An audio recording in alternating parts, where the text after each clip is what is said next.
నమస్తే, welcome to our channel SR9 TV Telugu. మన channel subscribe చేయండి, లైక్ చేయండి, షేర్ చేయండి, కామెంట్ చేయండి. ప్లీజ్ సపోర్ట్ మీ. జగన్మోహన్ రెడ్డి గారి మీద విమర్శలు రోజు రోజుకి పెరిగిపోతున్నాయి. ఏ స్థాయిలో విమర్శిస్తున్నారంటే ఆయన ఒక అవినీతిపరుడని, ఆయన దుష్టుడని, దుర్మార్గుడని, రాష్ట్రాన్ని నాశనం చేసినటువంటి ముఖ్యమంత్రి అని ప్రచారం చేస్తున్నారు.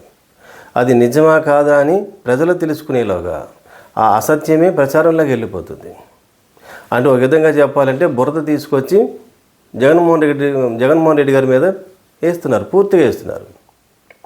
ఆ బురదను కడుక్కోవడమే జగన్మోహన్ రెడ్డి గారికి సమయం అంతా సరిపోతుంది. ఒక టీంని పెట్టుకోవాలి. ఎంతసేపు బురద అపోజిషన్ పార్టీ వాళ్ళు, తెలుగుదేశము, జనసేన నాయకులు, చంద్రబాబు నాయుడు గారు, పవన్ కళ్యాణ్ గారు విమర్శించేటువంటి విమర్శలు, వారు వేసేటువంటి జల్లేటువంటి బురదని ఎంతసేపు కడుక్కోవాలి జగన్మోహన్ రెడ్డి గారు? అంటే వాళ్ళు వేసేటువంటి బురదనంతా జీవితకాలం కడుక్కోవడమేనా? దాన్ని ఎలా ప్రొటెక్ట్ చేయాలి, ఎలా ఎదుర్కోవాలి? ఎదుటి వ్యక్తుల మీద కూడా ఒక టీం ఉండాలి, బురద జల్లేటువంటి టీంని ఏర్పాటు చేసుకోవాలి. అదే స్థాయిలో కదా, అంతకు మించిన స్థాయిలో ఏర్పాటు చేసుకోవాలి. రాజకీయ పార్టీ అంటే అన్ని విధాలుగా సన్నద్ధంగా ఉండాలి, దేనికైనా సర్వసన్నద్ధంగా ఉండాలి.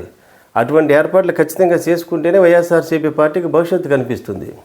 ఫర్ ఎగ్జాంపుల్ చూడండి, ఎక్కడో అమెరికాలో అంబానీ గారి మీద కేసు పెడితే భారతదేశంలో కొన్ని రాష్ట్రాల్లో ఒప్పందాలు చేసుకున్నారు పవర్కి సంబంధించినటువంటిది. ఒక ఆంధ్రప్రదేశ్కే కాదు, ఒరిస్సాతో చేసుకున్నారు, ఆంధ్రప్రదేశ్తో చేసుకున్నారు, ఛత్తీస్గఢ్తో చేసుకున్నారు, జార్ఖండ్, ఛత్తీస్గఢ్, తమిళనాడుతో చేసుకున్నారు. ఇన్ని రాష్ట్రాలతో ఒప్పందం చేసుకున్నప్పుడు ఒక ఆంధ్రప్రదేశ్లో జరిగినటువంటి ఒప్పందానికి జగన్మోహన్ రెడ్డి గారికి లంచం ఇచ్చారని ఇక్కడ బురద జల్లే కార్యక్రమం మొదలు పెట్టేశారు. అక్కడ అమెరికా కోర్టులో జగన్మోహన్ రెడ్డి గారి పేరు ఎక్కడా ప్రస్తావించలేదు. అయినా ఇక్కడ వడ్డిచ్చేసి బురద తీసుకొచ్చి జగన్మోహన్ రెడ్డి గారి మీద వేసేసారు. పైగా ఇంకా ఏమంటారు, ₹2 ఒప్పందం చేసుకున్నది ₹2.49 అనుకోండి ఫర్ ఎగ్జాంపుల్. ఆ ఒప్పందం వల్ల 20 సంవత్సరాలు చేసుకున్నారు కాబట్టి 1,00,000 కోట్లు ఆంధ్ర రాష్ట్రం నష్టపోయింది. ఇది జరిగిన బురద. దీని మీద నష్టపరిహారం కూడా వేశారనుకోండి జగన్మోహన్ రెడ్డి గారు, ఇది బురద జల్లారు. దాన్ని కడుక్కోవడానికి ప్రయత్నం చేయాల్సి వస్తుంది, చాలా కష్టపడాల్సి వస్తుంది జగన్మోహన్ రెడ్డి గారు. వాస్తవం ఏంటి, జగన్మోహన్ రెడ్డి గారు చేసుకున్న ఒప్పందం ఎలా చేసుకున్నారు? గవర్నమెంట్ ఆఫ్ ఇండియా కార్పొరేషన్తో చేసుకున్నారు. కానీ అదానీ గారితో ఒప్పందం చేసుకోలేదు. ₹2.49 గవర్నమెంట్ ఆఫ్ ఇండియా కార్పొరేషన్తో ఒప్పందం చేసుకుంటే ఆ కార్పొరేషన్కి ఎవరు సప్లై చేస్తున్నారు? అదానీ గారు చేస్తున్నారా, ఇంకో కంపెనీ చేస్తున్నారా, సప్లై చేస్తున్నారు అనేది ఆంధ్రప్రదేశ్ గవర్నమెంట్కి సంబంధం లేదు, కేవలం కార్పొరేషన్తోనే సంబంధం. అటువంటప్పుడు అదానీ గారు జగన్మోహన్ రెడ్డి గారికి లంచం ఇచ్చారంటే ఎలా సాధ్యమవుతుంది? ఇది అసత్యం. అందుకే జగన్మోహన్ రెడ్డి గారు కేసు వేశారు ఢిల్లీ హైకోర్టులో. నిజంగా చంద్రబాబు నాయుడు గారు అన్నట్టుగా అదానీ గారితో ఒప్పందం వల్ల 1,00,000 కోట్లు కనుక ఆంధ్రప్రదేశ్ నష్టపోతుంటే వెంటనే ఏం చేయాలి? ఆ ఒప్పందాన్ని రద్దు చేయాలి కదా. ఇప్పుడు ప్రభుత్వం మీరే ఉన్నారు అధికారంలో, చంద్రబాబు నాయుడు గారు, ఒప్పందం రద్దు చేసుకోవాలి. అంతకంటే తక్కువకి ఏదన్నా కంపెనీ సప్లై చేస్తుంటే ఆ కంపెనీలతో ఒప్పందం చేసుకోండి. జగన్మోహన్ రెడ్డి గారు అదే చేశారు కదా గతంలో. చంద్రబాబు నాయుడు గారు 2014 నుంచి 19 వరకు ఎన్ని ఒప్పందాలు చేసుకున్నారు electrical సప్లయర్స్తో, power సప్లయర్స్తో?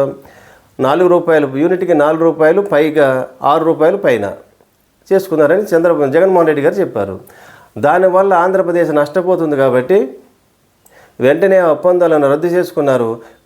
Government of India కార్పొరేషన్తో, సెకీతో ఒప్పందం చేసుకున్నారు ₹2.49. అంటే ఒక విధంగా ప్రభుత్వానికి, ఆంధ్రప్రదేశ్ ప్రభుత్వానికి జగన్మోహన్ రెడ్డి గారు ఒప్పందాల వల్ల లాభం చేకూర్చున్నట్ట, నష్టం చేకూర్చున్నట్ట? చంద్రబాబు నాయుడు గారు చేసుకున్నటువంటి ఒప్పందాలను ఎక్కువ మొత్తాల్లో ఉన్నాయి కాబట్టి అవి రద్దు చేసుకుని తక్కువ మొత్తాలతో ఒప్పందం చేసుకున్నారు కాబట్టి వాస్తవానికి ఆంధ్రప్రదేశ్కి మేలు జరిగింది. కానీ ఆంధ్రప్రదేశ్ నష్టపోయింది, 1,00,000 కోట్లు నష్టపోతుందని బురద జల్లేశారు పేపర్లో. తెలుగుదేశానికి అనుకూలమైనటువంటి మీడియాలు వార్తలుగా వచ్చినాయి కాబట్టి పరువు నష్టం ఏర్పడిందని జగన్మోహన్ రెడ్డి గారు ఢిల్లీ హైకోర్టులో కేసు వేశారు. 100 కోట్లకి వేశారు. ఢిల్లీ హైకోర్టు చక్కని ఆదేశాలు ఇచ్చింది. తీర్పు ఎలా వస్తుందో చూద్దాం తర్వాత.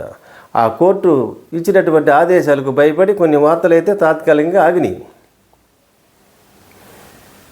అంటే ఇప్పుడు జగన్మోహన్ రెడ్డి గారు ఒక టీం ఏర్పాటు చేసుకోవాలి. ఎవరైనా బురద చల్లితే అంతకంటే రెట్టింపుతో వారి మీద బురద వేసేటువంటి, జగన్మోహన్ రెడ్డి గారి మీద ఒక మగ్గు బురద వేస్తే 2 మగ్గులు బురద వేసేటువంటి టీంని తయారు చేసుకుంటే చక్కగా వైఎస్ఆర్సీపీ పార్టీ ఫైటింగ్ చేయగలుగుతుంది రాబోయే ఎన్నికల్లో. 2027లోనే జమిలీ ఎన్నికలు వస్తాయంటున్నారు కాబట్టి అప్పటికి సైన్యాన్ని తను సిద్ధం చేసుకోవాలి. పార్టీల్లో ఉండేవారు ఉంటారు, పోయేవారు పోతారు.